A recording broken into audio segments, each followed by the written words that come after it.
অভিমান, আত্মসম্মান, অহংকার, দেখতে গেলে এই তিনটি শব্দ ভিন্ন ভিন্ন, কিন্তু এর মূল আধার একই, আত্মসম্মান। এবার যদি কথা বলি আপনার শরীরের, আপনার সংস্কৃতির, আপনার সম্পর্কের, তাহলে অভিমান থাকা স্বাভাবিক। এবার যদি কথা বলি আপনার ব্যক্তিত্ব নিয়ে, আপনার আদর্শ নিয়ে, আপনার বিচারধারা নিয়ে, তাহলে আত্মসম্মান হলো একটা গুণ। যদি এইভাবে বলা হয় যে আমি এই কার্য কারোর সাহায্য ছাড়া, সহযোগিতা ছাড়াও করতে পারি, তাহলে এটা আত্মসম্মান, আর এটা সঠিক।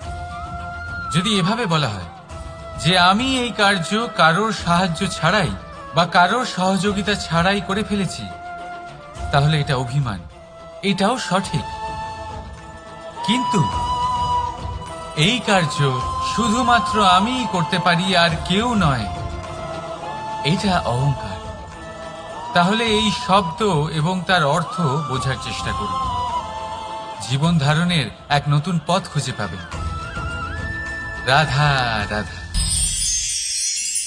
সংসারে প্রত্যেক ব্যক্তি কোনো না কোনো রূপে ঈশ্বরকে মানে। কেউ মূর্তি রূপে, তো কেউ তত্ত্ব রূপে, কেউ ভাবনা রূপে, আবার কেউ স্বভাব রূপে। কেউ নিজের মধ্যে পরমাত্মা খোঁজে, আবার কেউ অন্যের মধ্যে। কারোর কাছে জ্ঞানই পরমাত্মা। সংসারে প্রত্যেক মানুষই কোনো না কোনো রূপে তার ঈশ্বরকে পেয়েই যান। কিন্তু একটা কথা বলবো, ঈশ্বর প্রথমেই নিজের একটা স্বরূপ পৃথিবীতে আপনার কাছে পাঠিয়ে দিয়েছেন। সেই স্বরূপ হলো আপনার মাতা, আপনার মা। সেই মা যিনি আপনাকে জন্ম দিয়েছেন, আপনাকে বাঁচতে শিখিয়েছেন, আপনাকে সংস্কার দিয়েছেন। যদি আপনি কখনো কোনো অনুচিত পথে অগ্রসর হয়েছেন, তখন তিরস্কার করে আপনাকে সঠিক পথে এনেছেন। যদি আপনি এই সংসারে অসফল হয়েছেন, তখন তার আঁচলের উষ্ণতা দিয়ে আপনাকে আশ্বাস জুগিয়েছেন। সেই সমস্ত কাজ করেন এই মা, যা ঈশ্বরও করেন।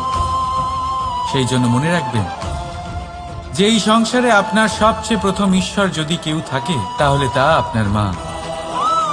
প্রত্যেক প্রতিমাতেই ঈশ্বর নাই থাকতে পারে, কিন্তু প্রত্যেক মায়ের মধ্যে ঈশ্বর অবশ্যই থাকে। রাধা রাধা।